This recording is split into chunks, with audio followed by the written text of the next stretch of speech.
tayo ngayon ng lumpia Shanghai, pork lumpia Shanghai. Ayan, nasira pa talaga yung food processor ko. So, ginawa ko na lang siyang mano-mano.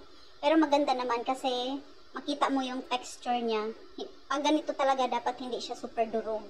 Or hindi siya super liit yung meat para may texture. So, ayan lang. Naglagay lang tayo dyan ng carrots, onion, garlic, 3 pieces of white eggs, tapos 3 peraso din ng boiled egg, seasonings.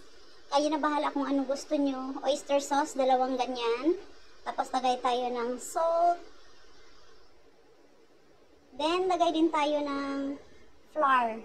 Yung flour ko dyan siguro, ano yan siya, mga half cup ng flour. Then, 1 tablespoon lang ng cornstarch para, ano lang siya, maganda yung texture ng ating mix ng lumpia.